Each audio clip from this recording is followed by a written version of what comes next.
So here we have the Volkswagen Polo SE on a 68 plate. I'm going to start off by showing you around the outside of the car, and then we'll hop in and run through some controls on the inside. But from the outside you can see it's a 5-door car with alloy wheels. Let's start off inside the boot and then we'll work our way around the rest of the car from there. So as we approach the boot, you'll see we've got plenty of space in there, along with that 60/40 split folding rear seat, and then underneath this tray section a full-size spare wheel. Okay, so we're just going to work our way back round to the front of the car, and then we'll hop in and run through some controls on the inside. But now that we've done a full circle of it, you can see it's in fantastic condition the whole way round. Just briefly before I climb in, I think it's well worth seeing the interior from this exterior point of view. There's plenty to run through on the dashboard, so let's hop in and we'll do that right now. Okay, so now that we're inside the car, we're going to start with the dials. On the left-hand side, we have the rev counter, and on the right-hand side, the speedometer and fuel gauge. In the middle, you can see the total miles for this car, which are 4,344. You can change the information that's displayed above that by pressing buttons on the indicator stalk. So we're on the driver data menu at the moment. You can have various bits of fuel economy information or a digital readout for the speedometer, but there are other menus available as well. So you've got assist systems, audio, your telephone menu, vehicle status, and then back round to where we started on driving data. The buttons I was using just a moment ago are these ones over here.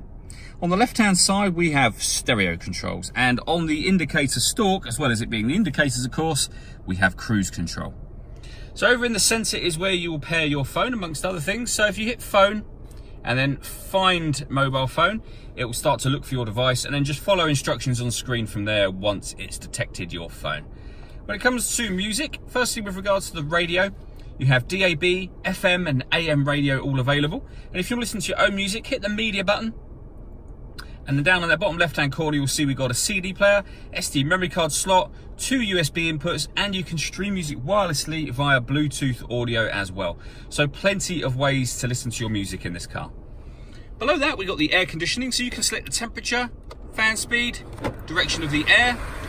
And then when you're happy with all of those settings, you can turn the air conditioning on and of course off again.